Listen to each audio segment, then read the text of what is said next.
Every time you take a team aside and you have to have that hard talk with them, you have to ask yourself as leadership, you have to ask yourself as management, were we giving the right direction?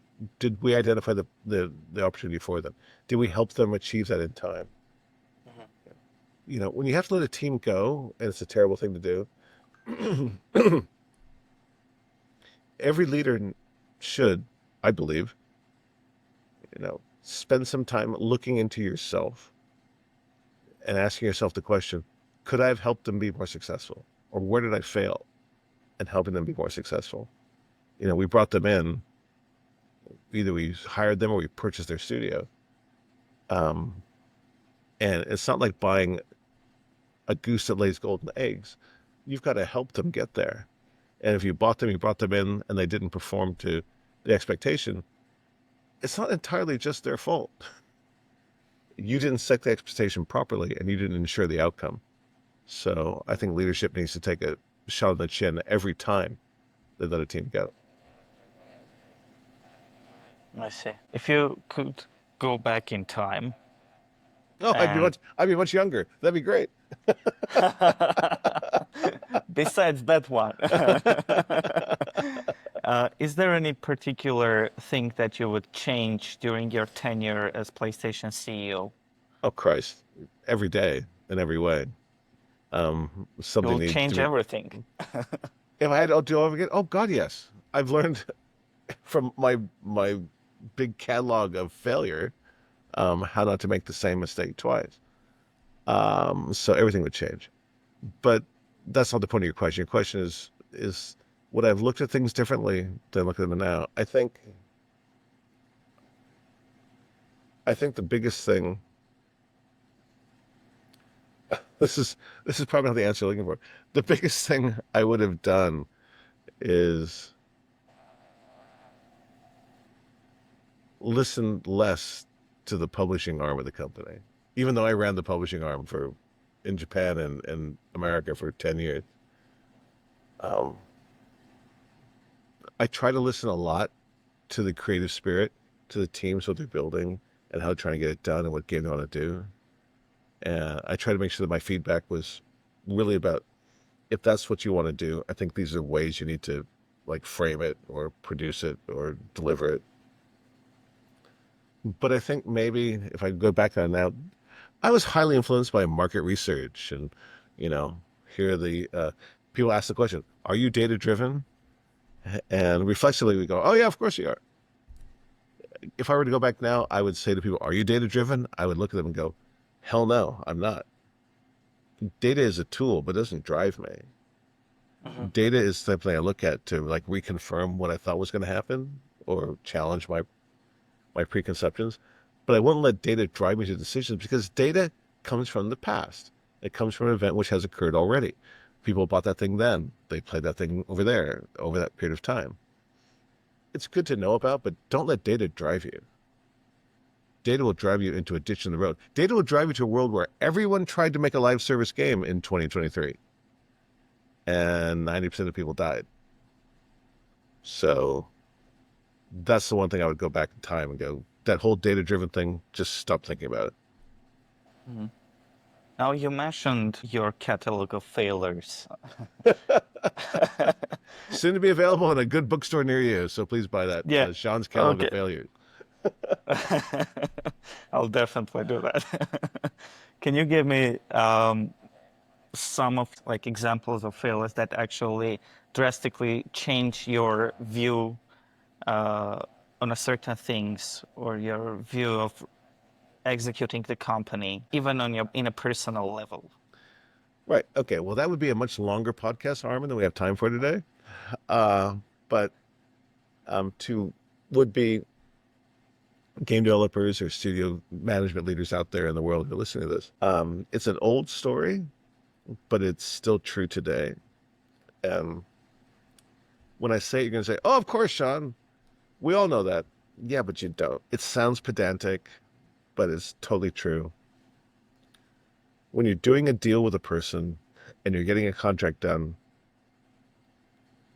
don't start doing any work until the contract is signed. Don't put any energy into a thing until you have a signed agreement of who's going to pay what for what, and when is that thing supposed to be delivered, and how is it supposed to be determined. I've seen over my career, sadly, several projects which have been keyed off and moved forward just based on energy and enthusiasm. Hey, I love that idea. Oh, we can do that. Oh, do my thing. Oh, that'd be great. Let's all come together. Yay. And at some point, to see it blow up because, well, we didn't agree to those terms, or I'm sorry, you were using that character. I didn't sign a license for that. Um, a contract is a pain in the ass, but what a contract is, it's a explication, an outline of each side's expectations of an outcome. I expect to give you this. I expect you to deliver that. Well, I expect to deliver this because you're going to give me that, and all laid out. So, to any aspiring studio, have enthusiasm, have engagement, be encouraged by what you're hearing in your conversations with a publishing partner or a distribution partner or whatever other platform. But get that shit in writing before you do any work at all. Um, Again, it sounds simple, axiomatic, sounds common sensey, but people fail on that one more often than you think. Will this be the same? Will you give the same advice to youngsters on their 20s who just starting their career in the game development? Absolutely, get a good lawyer. because, because look, when you think about it, you're making a game, even if it's like indie game or a double A game, it's still in the millions of dollars we're talking about to get Yep. this thing off. I mean, you can make Balatro for $500,000, whatever, but the fact that that is such an anomaly in the system proves that this is not a model anybody else can follow. Mhm. Typically, you're going to have a game idea. It's going to take millions of dollars to get this thing up and running. So, in your own life, if you're going to spend $2 million to buy a house, you want to see that deed. You want to know what you're buying. You want to have, an Yep. explication of your land starts here and your land ends here, and this house is this tall and it will stand up. And you do due diligence. You're buying a car. You want to find out did it ever get hit before? How many miles are on it, and you take it for a test drive. Why would you start a gaming project with just a handshake? Don't. I know it sounds unsexy, but yeah, if you're a young developer in your 20s, you have a great idea, you have a great team, pull together, find yourself a great lawyer. One more question. Mhm. Like three of them, probably. I'm trying to compress my questionnaire in on my brain as much as possible to not take too much of your time. I want to hear your opinion about this new hype train about Middle East, especially with Saudi Arabia and UAE, that they're like investing huge amount of money and trying to bring all the gaming companies to their region to like completely relocate all the stuff to their region and to make like the cyber sport and gaming industry grow bigger and bigger there. Yeah, you're right. There's a lot of money coming out of the Middle East right now, whether it's from Saudi or whether it's from Qatar or other, the Emirates. I think are getting there Mhm. too. I look at it the same way that I saw maybe 6, 7 years ago when all of a sudden Google was interested and Netflix were interested and Amazon were interested. I tell this story a lot to people that everything was great in gaming and we were able to do our thing and build our games and we had, red versus blue versus green, all these Yeah. consoles fighting together. But it was kind of a thing that happened over there and only those of us in this circle understood it.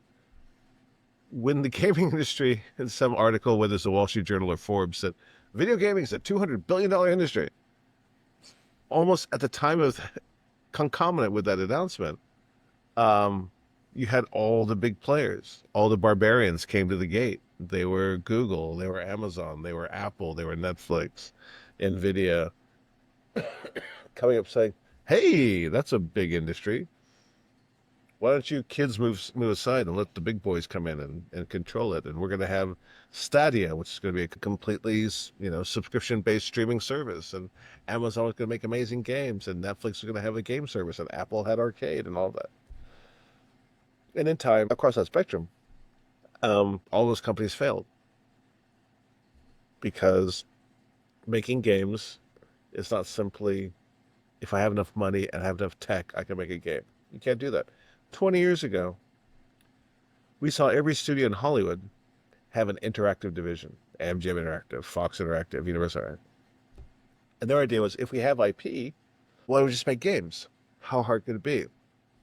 And every studio found out exactly how hard it is. And they all got out of it. Now you're seeing Stadia close. Netflix is sizing down. Amazon is still in it, but not with quite the um, investment as before. And they've all seen that coming here is very hard. So to answer your question, yeah, a lot of Middle East money. They want to be, life after oil, right? What Hmm. else can we do here? And they're going to put a little cash in it. I see a lot of that investment going into esports, which is something I'm not very close to, Yep. single player narrative guy. And so maybe that works over there. I'm not quite sure. But they'll put a lot of money in it. They have a lot of investments in it. Um, I hope what they do is they invest that money in traditional gaming teams and listen to them and understand how we think this is the way that game gets to market. But if they want to come in with money and a strategy or money and demands that get this thing done in this time frame to this audience, I don't think they'll be successful.